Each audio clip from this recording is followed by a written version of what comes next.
London, thank you so much. Here with me is the Vice Chair of the Senate Intelligence Committee, Democratic Virginia Senator Mark Warner. Thanks so much for coming in this morning. We appreciate it. So this is the third terrorist attack in the UK in the last 10 weeks. They've claimed the lives of 34 innocent victims. What can you tell us? What do we know about the perpetrators of last night's attack? And is there any risk to Americans right now beyond the normal risk? I received a brief this morning from our National Center, Counterterrorism Center, and basically they have pretty much the same information you've gotten open source. They still don't know for sure whether this was terrorist inspired or terrorist directed, so whether this was homegrown or actually directed by ISIS or Al-Qaeda. I think that will take a little while longer in terms of investigation. There is no specific threat against the United States, but obviously we've seen our strongest ally, Britain, now hit 3 times. Our hearts and thoughts and prayers go out to them. But I think what you're seeing in Britain is a resoluteness, but also a recognition that as the British, who went through 3 decades of IRA-related terrorism, they will carry on. And I think in many ways that's what we need to do here in our country as well. The British Prime Minister, Theresa May, said there's far too much tolerance for extremism in the UK. Do you think we have that problem here in the United States? I think we don't have it the same way as the UK, but it is obviously a challenge in modern society to maintain free societies and freedom of speech, but still recognize that we have to be on guard against some of the hateful venom that is oftentimes spewed over the internet. Why do you think it is that we see these attacks in London, but we have not, knock on wood, seen such a thing happen here in the United States? I believe in many ways the Muslim American community is better integrated into our society. I think that's always been our secret sauce in America, that you can come here first generation, and if you accept our laws and rules, become American. That has not always been the case in so many of the European countries, and I think we are seeing, again, the benefits of that, and that's why it troubles me so much to see the type of tweets that the president has put out in the last 12 hours or so. Prime Minister May also said that she thinks internet-based technology firms are giving extremism the safe space it needs to breed. She wants new regulations of cyberspace. Take a listen. We need to work with allied democratic governments to reach international agreements that regulate cyberspace to prevent the spread of extremist and terrorism planning. Facebook, Twitter, Google, do you think that these tech firms are doing enough? Jake, I think, and my background, as you know, was in technology business before I went into politics.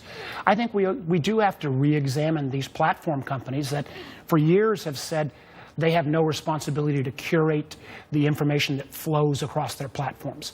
They have started to change. Originally, they changed their policies as related to child pornography. Now they are changing their policies as related to terrorism. I was just out on the West Coast last week talking with folks at Facebook. They are now recognizing the weaponization of false information even around elections. They shut down 30,000 fake accounts right before the French elections. But this is going to require, I think, a much broader conversation than we've had to date. You have a lot of big hearings coming up. On Wednesday, you'll have the Director of National Intelligence, the head of the NSA, the acting director of the FBI, and the Deputy Attorney General. And then Thursday, of course, the big one, James Comey, the former FBI director. Do you have any indication whether President Trump will try to exert executive privilege to block Comey from testifying about their conversations? I would hope that he would not. I think he would be on shaky legal ground, to say the least. Director Comey was fired by the president, and you have the president himself making derogatory comments, in effect, at least reported to the press, calling Comey a nut job in front of the Republicans, totally inappropriate. You know, the question in front of the Russians, I think. You mean. In front of the Russians, yeah. Right, which is, again, just regardless of what you feel about Comey, that's not how he should be treated. And the question we have, and I think most Americans have, is, you know, going back to Watergate, there's a series of rules that have kind of emerged out of Washington. One, that a president shouldn't ask about an ongoing investigation, particularly shouldn't ask if that investigation is connected to affiliates of the president. And it would be absolutely unthinkable if the President of the United States asked the FBI director to basically back off an investigation that was directed at some of the affiliates of Mr. Trump. Hillary Clinton said something very interesting this week that reminded me of something that you said in a hearing not long ago. She said that she believes that the Russians, in their interference in the U.S. election, must have been guided by Americans. Take a listen. The Russians, in my opinion, and based on the intel and counter-intel people I've talked to, could not have known how best to weaponize that information unless they had been guided. And here's guided by Americans. Guided by Americans and guided by people who had, polling and information. Is that true? Do you agree? This is one of the questions we have to sort through. Again, one of the questions I was asking when I was out on the West Coast. It does seem strange. It appears that Russian paid internet trolls who created bots were then able to put forward fake news, selected stories in a way that seemed targeted.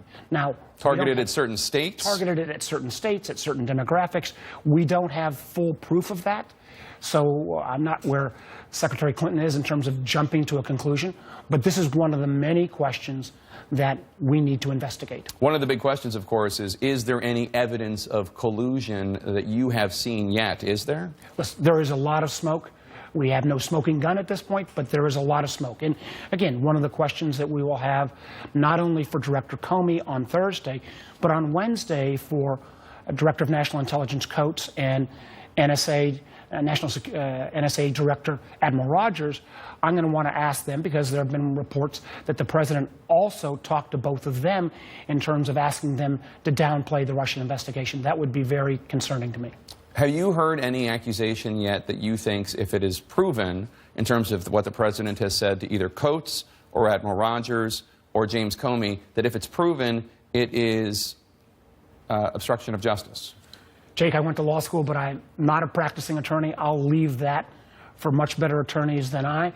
But clearly, it would be very, very troubling if the President of the United States is interfering in investigations that affect potentially the president and his closest associates. We have seen already the NSA director, the NSA advisor, General Flynn, get fired because he didn't fully disclose his contacts with Russians. We've had the Attorney General Sessions have to recuse himself because he did not fully disclose his connections with Russians. We see other reports of Mr. Kushner having a series of contacts with Russians and others. And the American people deserve to get to the bottom of this, and what I hope our committee is able to do, and I'm very proud of the fact that it's maintained its bipartisan approach, is we're going to just follow the facts. We're not going to be taken out by some of these one-off stories. We're going to continue to follow the facts. The FBI's probe of the meddling is also looking at the Trump campaign's data analytics operation, which was overseen by Jared Kushner. Are you focusing on that?